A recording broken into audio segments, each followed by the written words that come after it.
Welcome to Failing for You, where I'll fail so you don't have to, or even better yet, so you can too.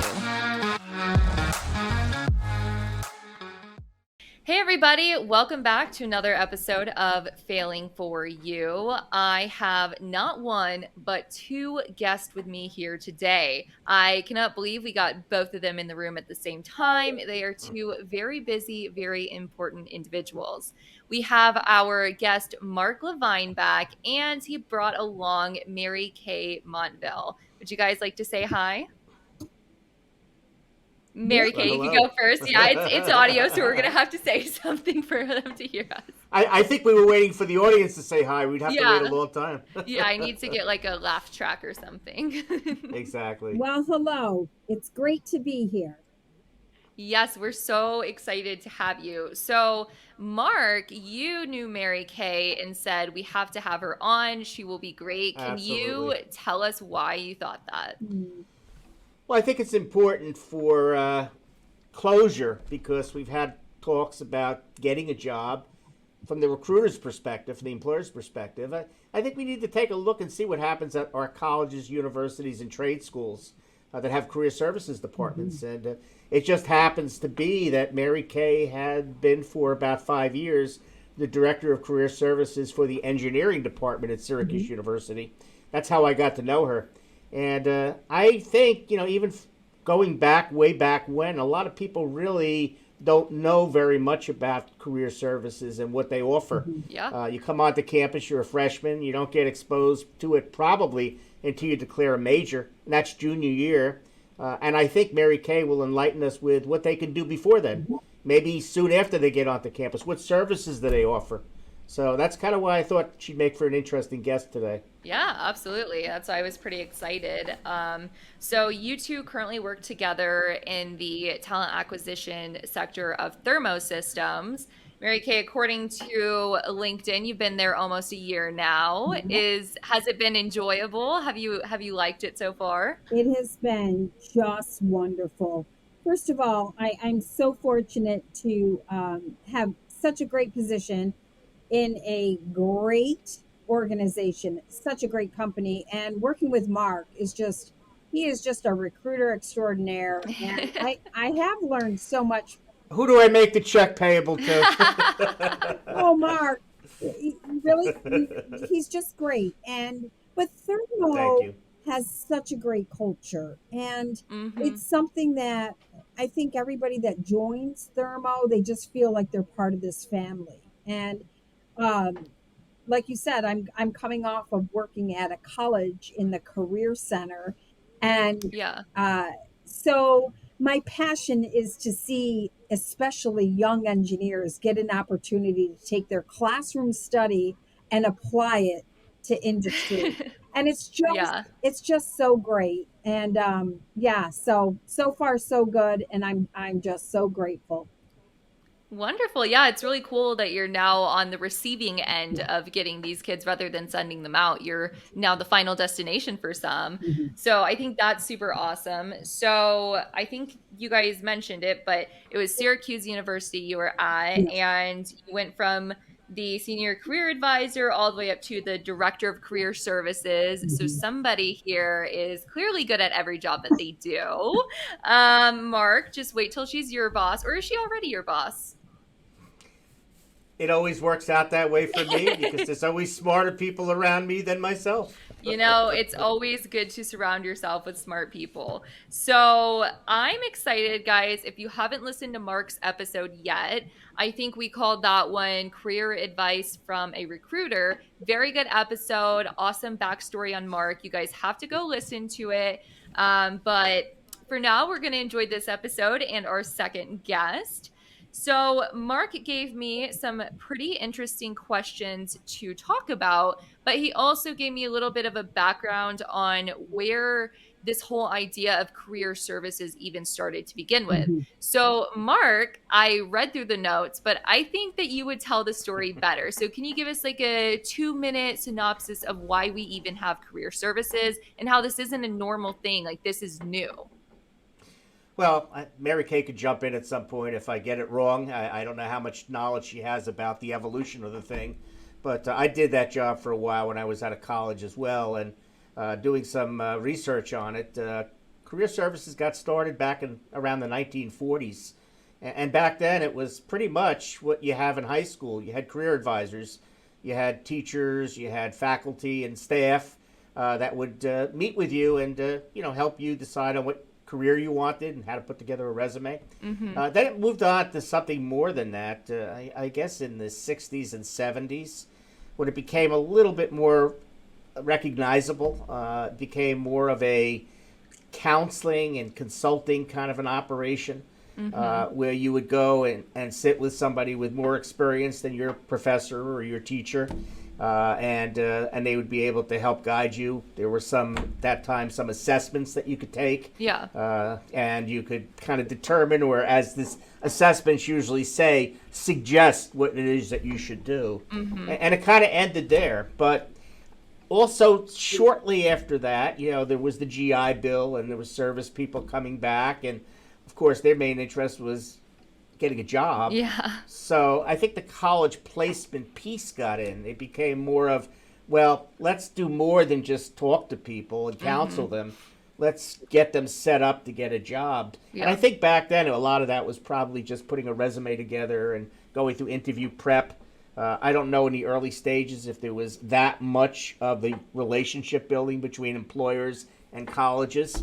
And then that came later, from what I understand, probably around the time that Mary Kay entered, where you started building these relationships between colleges and employers. And she could talk more about that part, because I've kind of just talked about the history, but she lived it. So Yeah, I would be interested, gosh, in so many things from you, but let's start at the more basics. When you were the career advisor, what were things that like students would ask you, or often recurring questions or problems that you had to deal with? Like, what was the typical day for you as a career advisor?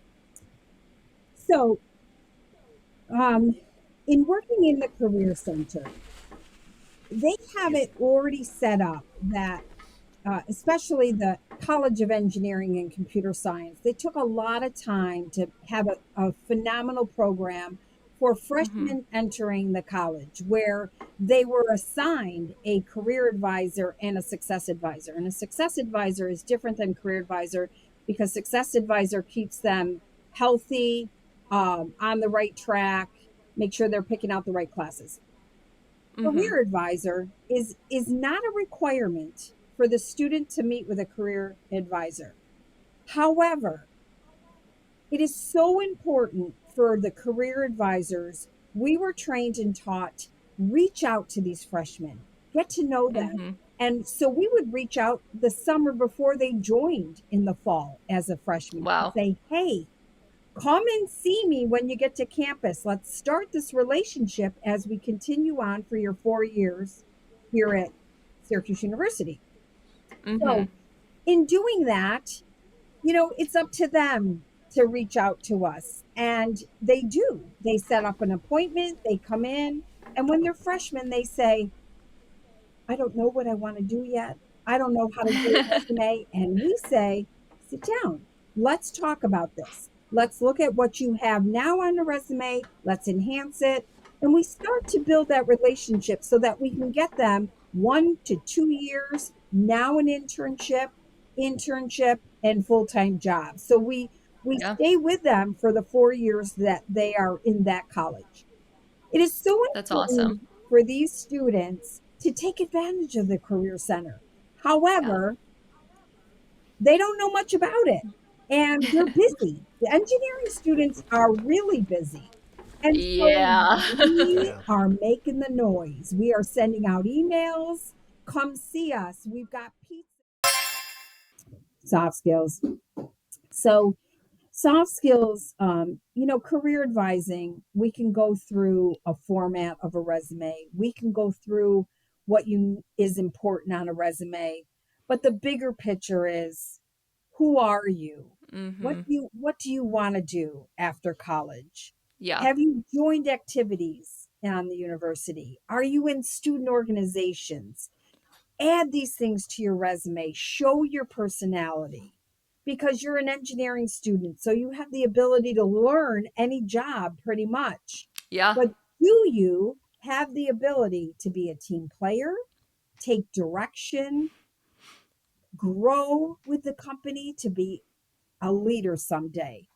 There Mhm. are so many CEOs, presidents, vice presidents that started as an intern Yeah. or an entry level employee and grew with the company. And that initial foundation is so important, but it starts with the right guidance, empowerment, and that's where the career advising at all colleges is so important. And I tell students that I run into every day of life, take advantage of your career center. They know what they're talking about. Yeah. Do it. Just do it. It doesn't hurt. It doesn't. So, I agree because I did mechanical engineering. I went to Texas Tech, and my friends, God love them, they had no soft skills for the most part, but they were right. smart Mhm, and they were hardworking and they could mhm, get the job done, but they mhm. really struggled to sell themselves. So I would coach them on like how to be like, modest, but also talk about what you can do, Right. especially if they were smart, but they didn't have a good GPA, because it's really hard to have a good GPA in engineering. It is a rough time. And if Mhm, there was ever a time where C's got degrees was a saying that was true, it is in engineering. So we would mhm, work on like how to get an internship if you have a 2.9 GPA. And I'd be mhm. like, okay, well, lean on like your storytelling, your Yes. experience, your hands on Yes. experience. Like that is worth so much to these like recruiters. And Right. like so many times my friends who thought like, oh, I'm not even gonna go to the job fair, like I would force them to go get haircuts, go to like JC Penney and get a cheap suit, Right. and we're gonna Right. practice mock interviews. Because I was like, what's the worst part of trying, like I know. if you do bad, then at least you tried, go return the Yep. outfit when you're done. But I Exactly. guess I'm leading up to, you had to deal with a lot of those personality types of Mhm. us more introverted like engineers. How Yes. would you coach them in their soft skills?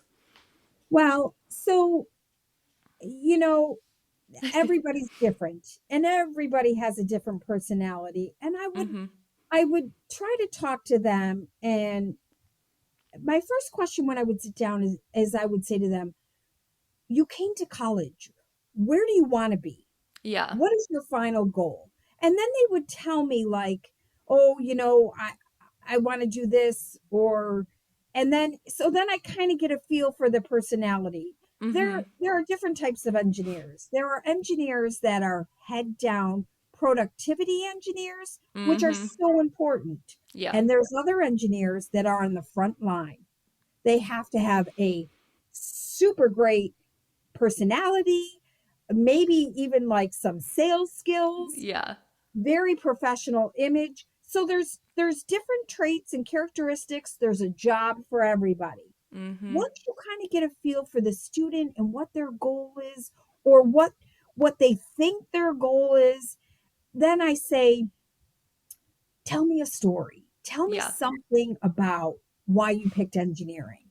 And here we go back to like, well, I worked with my dad Yeah. and he was a mechanic, so I helped him. And I'm like, so now that's why you're a mechanical engineer. That's why you Mm-hmm. want to work for Tesla. So you have to take those stories and those hobbies and hold on to them, so when you get in front of that employer, bring that up. Yeah. That's your sweet spot and talk about that. And then the employer in front of you is going to say, well, tell me about the car that you made. How did Yeah. you know to put, and here you go, because we don't need to talk about your courses. We all Oh know the yeah. courses. Everybody's going to take the same courses.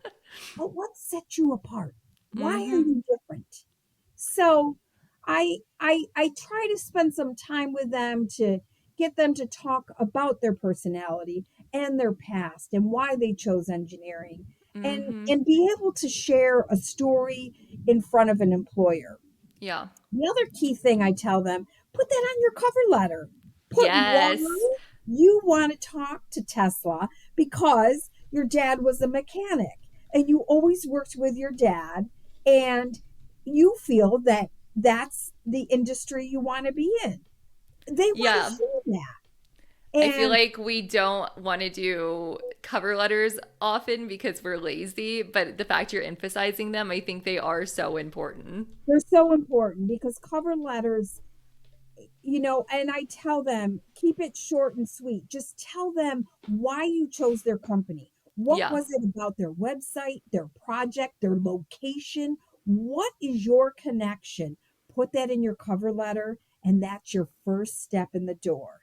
Your resume will speak for itself, but now you want to share why you want to be in Alaska Mm-hmm. because that's where your grandparents were. And that's what they want to hear. And once you start talking from the heart, it falls into place. Our goal as a career advisor is here is a format for a resume. Here is what you need to do to dress up, to have a good handshake, eye contact. But now let's get into your heart. Yeah. Show your style, show why you're in these student organizations, why you wanted to be the president of Nesby, things like that we Yeah. want to talk about.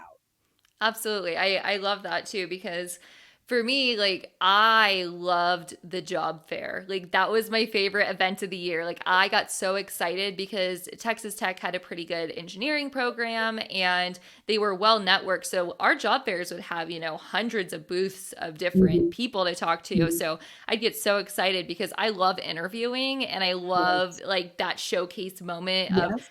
I've been working so hard. Let me tell someone about it and try to get a job. Like Right. I always really enjoyed that. So that kind of segues me into, I guess, your position as the director of career services. Mhm. Was that more coordinating that side of it? Was it less student facing and Yeah. more like working with the companies that were coming to fairs and hiring from the school? Was it more related to that when you transitioned? Yes.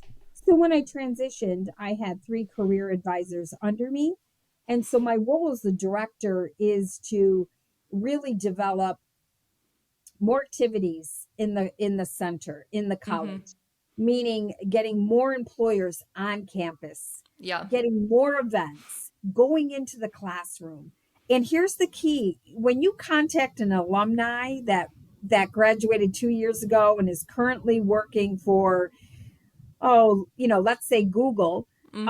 and you contact them to say, hey, can you come back and talk to these seniors and tell them, what they need to know about coding to pass the test to get hired? Yeah. They love to give back. They want to Oh. come back to campus. And I always say to them, tell the students your journey. How did Yeah. you go from a student to an intern to getting hired? Mm-hmm. What did you do? What did you learn? Because they want to see that. They can hear it from us, but it's like when your parents tell you something. You believe your parents, you push your parents, but you're like, yeah, yeah, okay, I got this. But when Yeah. someone else tells you and they did it and they got the job, you're like all in. Yes, So I feel that. so we so as the director, I had a lot of responsibility, budgets Mm-hmm. and things like that. But my biggest responsibility was connecting the employers to the students, Yes. making as many connections as I could with great outcomes. The goal Mm-hmm. is to get these students hired. 90%, maybe 95% of a student going to college is looking to get a job. There is Yeah. that 5 to 10% that is going to continue on in higher ed or go into research. So Mm-hmm. you have most of your student body there to get a job. Yes. So it is up to us to help them and guide them and just encourage them to do all the right things that they can do.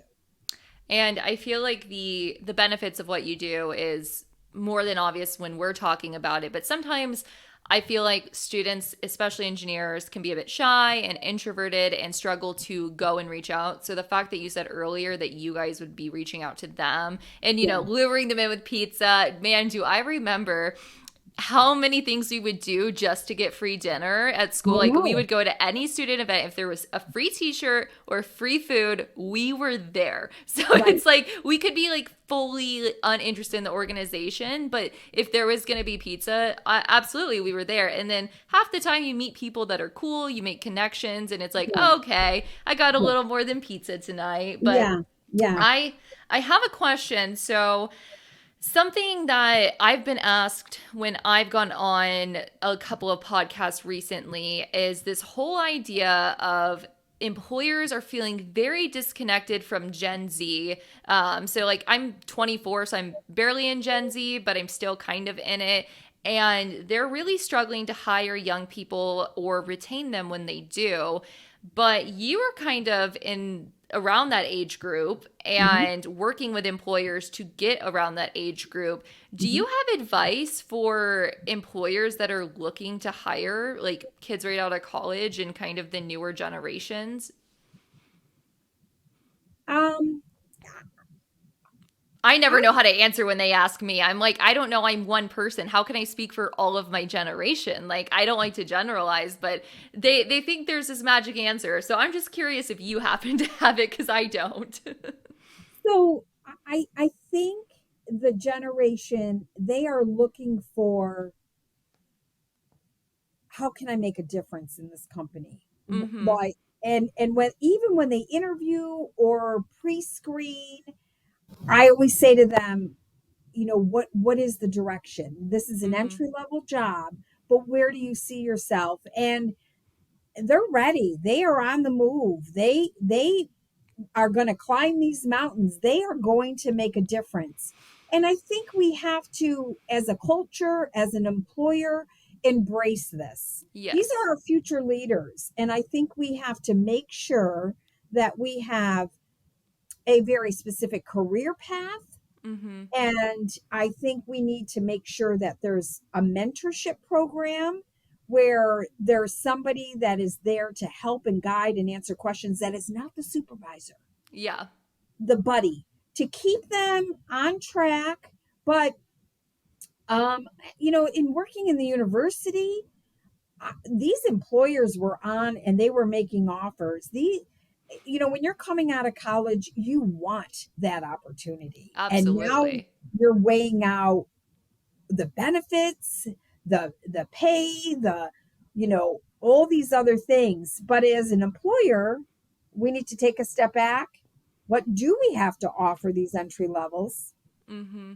Where do they grow with us? And make sure that we provide that information. Yeah. So, And it's cool because from the way Mark described thermosystems, it sounds like you guys have a really good handle and awareness around the yes, whole subject of work culture, work life yes, balance, and providing your employees with what they need. Like, yep, it sounds like a pretty nice place to go right after graduation. Like, if I was graduating, and it just feels like you guys just give them such a guided path and so much support. Like, yeah.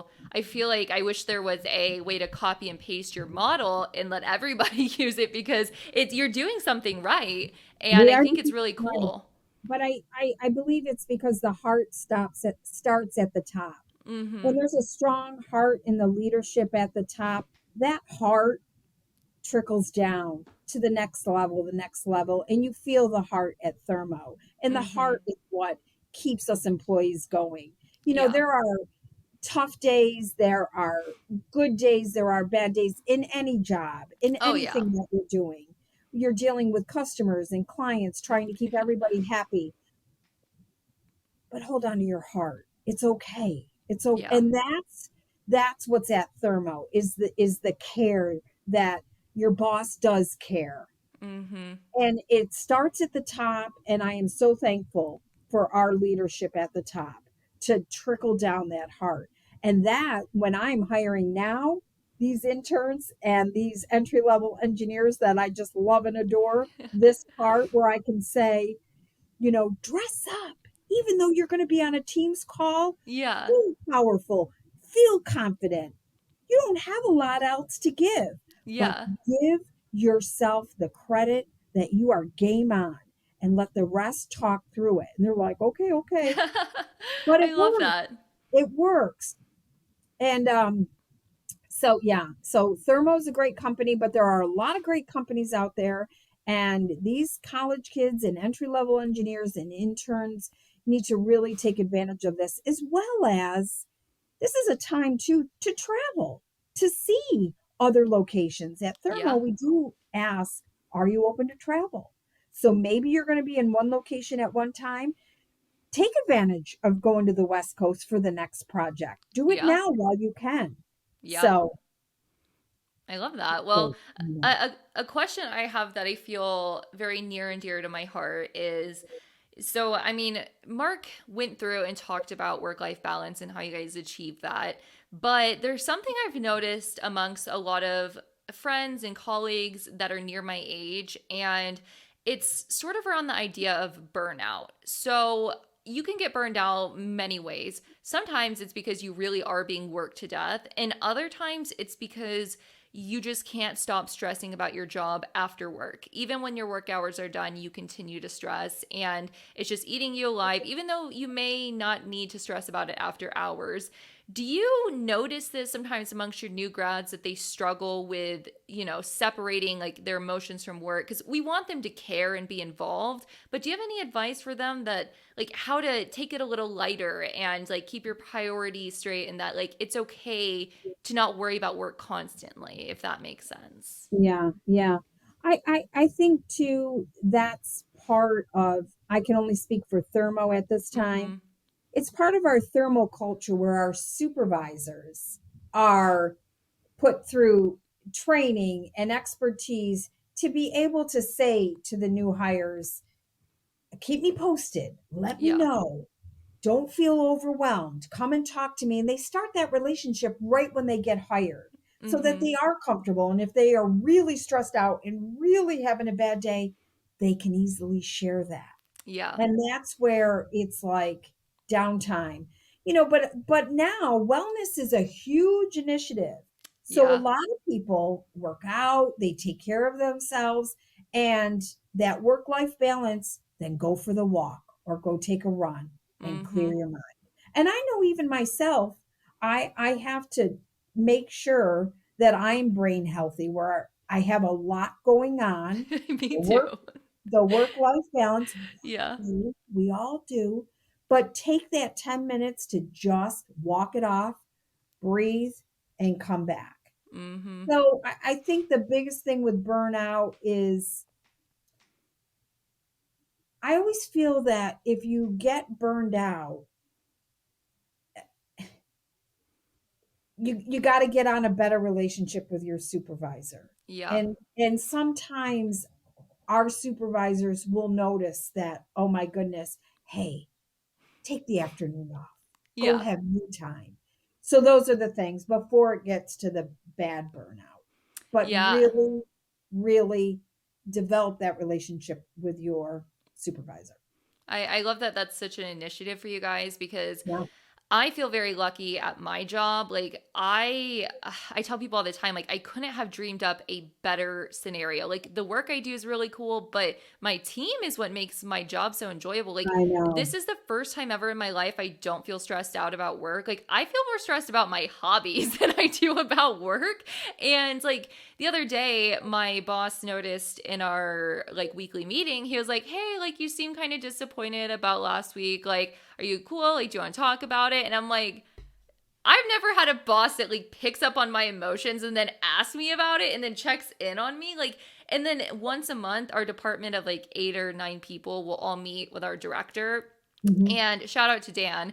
Dan has like cultivated this group in the past 4 years, our marketing department. And I genuinely don't know how he does it, but I feel like he just brings us all in and is like, how are you guys? Like, not what are your Right. deliverables, but like, how are Right. you? Like, How how are how are you? you feeling? Like, what do you need from me to make your life Yeah. easier? Like, do you Yeah. need a new chair? Is like, how are the ergonomics of your home work situation? Just like checking in us on us like mentally and emotionally, Mhm. and then of course we get to the business portion. But Right. some months we sit in there and we're just like, it's been a lot, and we just kind of talk through our feelings. And I love our monthly meeting. Like last week, I was in California, so it was at 5 a.m. for me, and I hopped on, and they're like, "Why are you on? Like, you should be sleeping." And I said, "I am not missing this. I love this meeting. Like, I would rather wake up at 4:30 and attend this meeting because it makes me so happy than miss it." Like, I it's know. crazy what management being positive can do for, young Exactly. people and just people in general. So, I know. I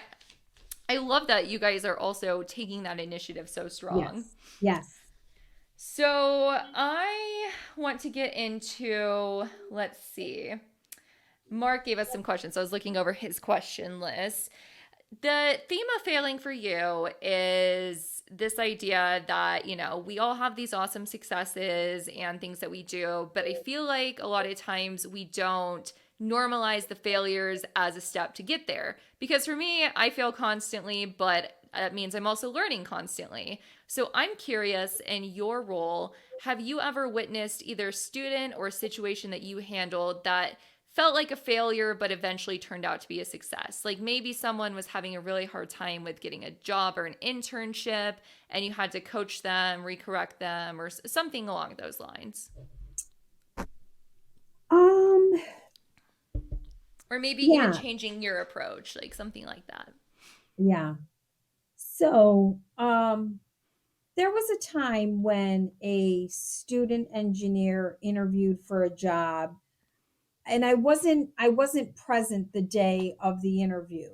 Mm-hmm. And so when I recapped with the hiring managers, they said, Mary Kay, he's just not a fit. He's really quiet. He had his head down.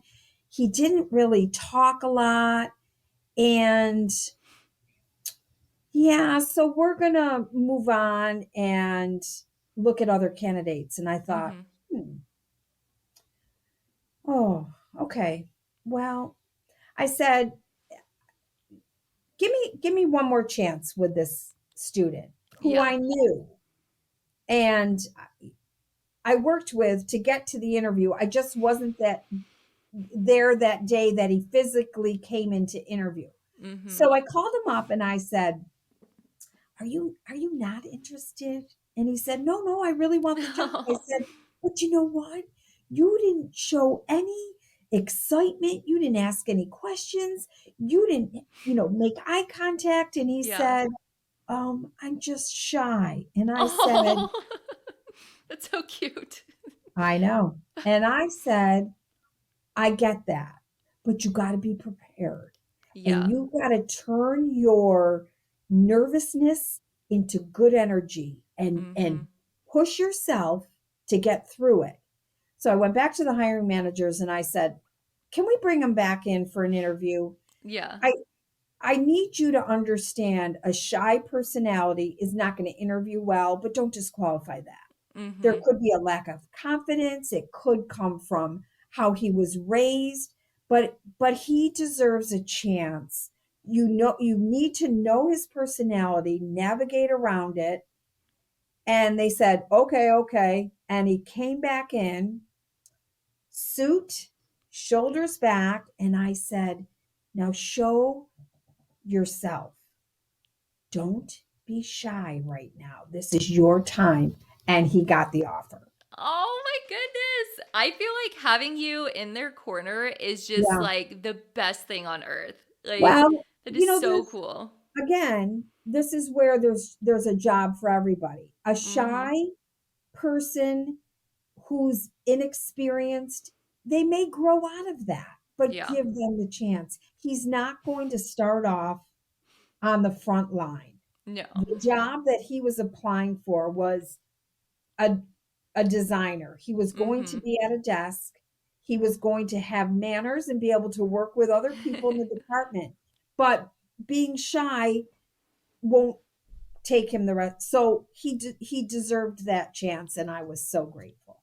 So That's amazing. I love yes, that. yeah, Yeah, Mark said how at Thermo Systems too, if you guys hire people like that, that there's systems in place to where if they want to work on their people skills or like yeah, develop that further, that you yeah, guys have things like that to develop internally to promote to yes, managers when the time is right. And I yeah. think that's super cool. But it, It's it great. just it gives me the warm and fuzzies talking about this. I mean, I'm only a little over 2 years out of college, so all this still feels Mm, so like familiar to me. I mean, it feels like a lifetime ago, but I still just feel that like I don't know. I have a lot of friends too that have graduated. They're in like their post grad, so they're still in school looking for jobs, and it's just so relevant right now. Just right, that feeling right. of coming out of school. Yep, I yep. actually had some people that I went to school with write in a question for you. No. So, real quick, we're going to shift over to our next segment, which is failures, lessons, and questions, where the audience writes in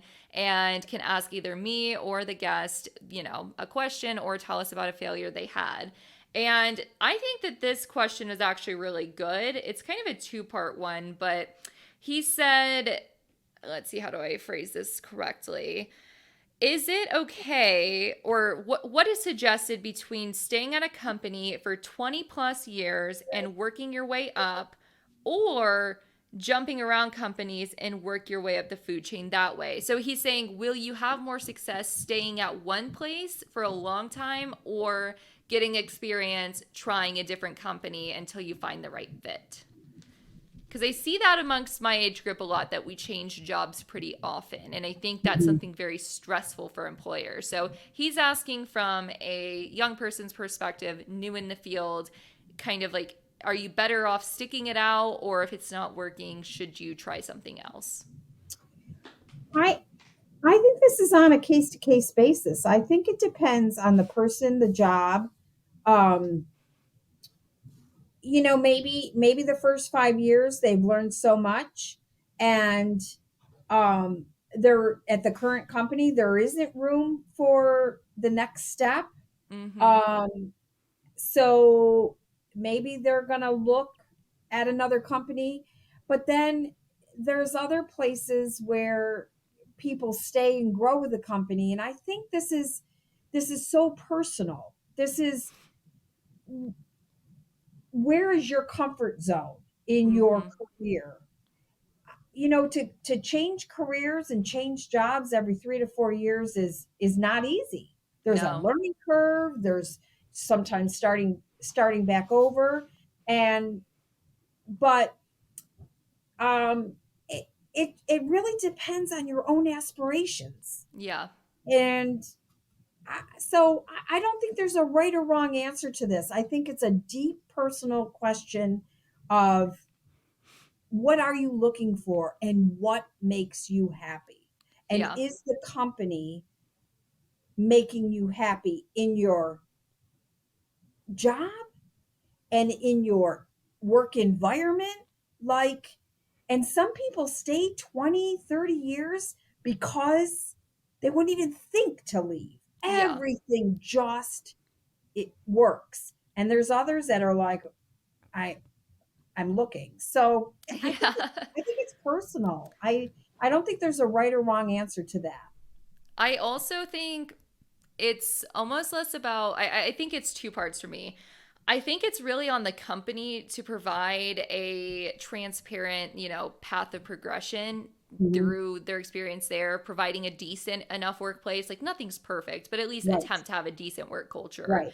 And then kind of like you, when you're interviewing, being able to interview the company back. So Mark and I Right. talked about that in his last episode, is when we're in these positions of, we're about to graduate college and Yep. we are so desperate for a job, we will take anything, we'll move anywhere, we are just like, Mhm. somebody please hire me, I'm tired of being a poor college student. Like, we forget about the aspect of, we need to interview the company back. Like, do I even want to work for you? like Yeah. like I we have to be able to pull ourselves out of that mode of desperation, because I didn't do a good enough job with that with my first job out of college, and I learned the hard way, and I wish I could have stuck around, but it just didn't work out for me. So after about a little over a year, I changed jobs. Right. But when I changed jobs, I learned so much about how to interview the company back. Mhm. And so I Mhm. had a very good idea about the companies that I was choosing from to work at, Mhm. and now I've been very happy at my next one. But it also is,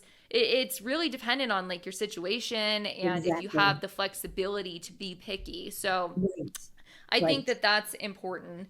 The next thing that is kind of a question, but I don't know exactly how to phrase it, but I think he's saying colleges often say like if you're an engineering degree that there's like these jobs to go into that are the really obvious ones like maybe oil and gas or Texas Instruments or the big names you hear. He's curious as to what you guys do to teach them about other types of engineering jobs. Like for instance, I had no idea marketing engineer was a thing until I became one. Like do you Mhm. guys have did you have a program in place to teach them about these are different paths you can go down? Yeah. So that's part of the career advising when Mhm. we would so if they're an electrical engineer, they'll come in. There are so many different areas of electrical engineering you can go into. Yeah. And the key to that is we do a fall career fair and a spring career fair. And so what I tell the students is when you see the fall career fair list of Mhm. those companies, you need to drill it down to who's electrical. And when they check off electrical, make a list and then go down and see because they're all doing different things. And Mhm. there could be this little gem of a company that's nobody knows the name. It's not a Google or Microsoft, but $1 million company. And Yeah. so you need to research that and then get in front of them. So there's so many engineering, there's just so many different areas you can go into. Yeah. And we're fortunate at the university level to be able to have companies come in and check off different boxes, whether industrial, chemical, mechanical, electrical, bioengineering. There's just so many kinds of engineering. And when the companies check that off due to the software that most colleges Yeah. have now, which is Handshake or Simplicity, that puts the student at such an advantage to be like, well, let me look at all the electrical engineering companies and let me look at what industry and let me look at exactly what is the product. So that's where they can kind of figure out where they want to be. Yeah, I loved how at my job fairs there was like the sticker color of per major, like what they were hiring. And so I was a mechanical major, but I wanted to do a petroleum job. So I'd go to Yeah, all the petroleum tables first. And then when I was done, I would just walk around to random tables and be like, so what do you do? Like, what is this right. about? And they're like, are you interested? I'm like, I don't know. Like, just, I'm kind of curious. I want to learn. So Yeah, it's just, be inquisitive in nature and put exactly. yourself out there. And I mean, these people are here because they want to hire someone. I mean, it's not Right. like you're bothering them by talking to them. Like, that's what they're No, there for. no. Especially the personalities of recruiters. Like, they're always very open and, like, there for you. And I think Right, that it's right. usually an approachable situation. So, next, we have another question from Matthew. He says, how can companies get ahead of the curve and find eager and willing tech candidates before they go to college to get degrees?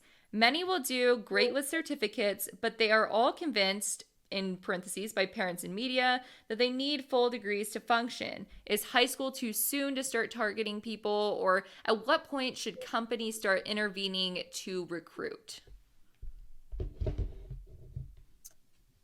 Oh, that's a good question. Um,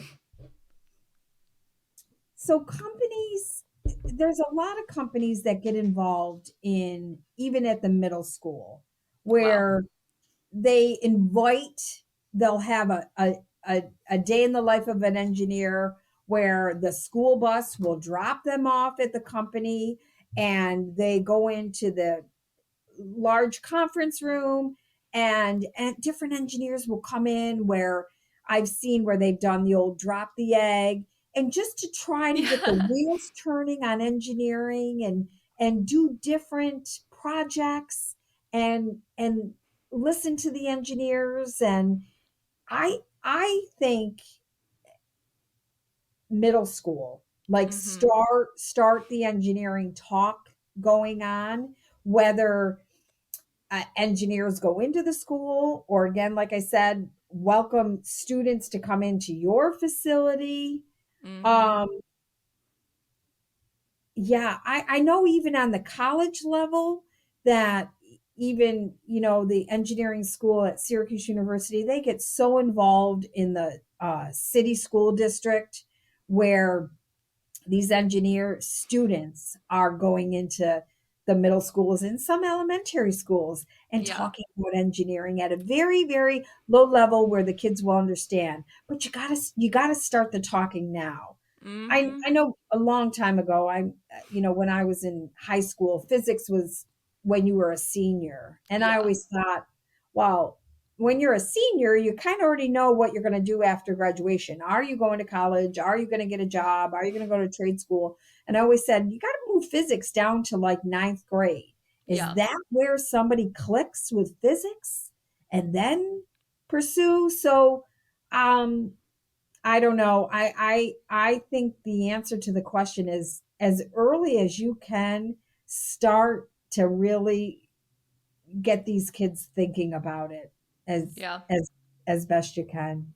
Yeah, I agree. I guess it's almost like 2.5 weeks away. I'm volunteering to do a soldering table station where I'm going to be teaching a bunch of young girls how to solder. And it's because I recently picked up this hobby a few months ago, but I think it's such a good hands-on application Yes. to Yes. conceptualize what engineering is. Yeah. And I didn't decide to be an engineer till the year before I left for college. Like I thought I was going to be a psychologist. I was like, oh, I don't know. I want to be done with school faster and engineers make money. I'm going to do that. Like it Right. wasn't like the most thought out thing. Yeah. And I just would love the idea, like you said, inspiring them from a young age, or at least Wonderful. exposing them to not Yes. just engineering, but other career things as well. But I feel like engineering just seems so scary and like, oh, only smart people are engineers. And then you realize, oh, there's lots of dumb engineers. Like it's we just try to make it less threatening, and I agree. So I think Yeah. it's up to companies if they want to have an outreach program and start Right. young, or Right. how I mean some people don't have the resources to do that. Like I so know. maybe you I do it know. as an individual. Like I don't think there's any perfect way to go about anything because at the end of the day, we're all busy and we only have so much time in the day. But Right. I agree. If you have the ability to get you or your company in early, Right. I think that's great to do that early as well. I think though we are just about out of questions from the Okay. audience. So I could go on for hours with all the questions Mark gave us, but I think I'm going to wrap it up. Do you have any more advice or thoughts or anything else to leave us with? I I I just have to say that from a recruiter point of view, everybody deserves a chance, and Mm-hmm. every there's a job for everybody. And Yeah. as as we continue to interview and talk with candidates, I'm all about their expertise. I'm all about their soft skills. Yes. It's just I can't say enough about the soft skills in the work environment. Mm-hmm. And if you can be smart and be kind and be well mannered, and you will be successful. You will make your mark and you will do well. Don't don't give up on that. You have to show your heart because you have the ability to learn anything. But not everybody has the ability to show their heart. Yes. I agree. That was beautiful. I want to put that all on a mural and then hang it in my bedroom. I know. I know. It's Words of just inspiration. that's right. That's right. I love I it. Well, yeah. Mary Kay, thank you so much for coming on. Thank you for being amazing and having all these insights that you've gained Oh, throughout the years to share and doing it so well. oh, Our guests are going to love you, or our audience is going to love you. And I'm excited for them to hear this episode next week. oh. So thank you again for coming, guys. Thank you Thank you for for having me, Jordan. Thank you. Thank yes. you. Thank Yes, you. of course. Everybody, thank you for listening. I will see you next week. But in the meantime, I'm your host, Jordan Yates, and I'll be failing for you.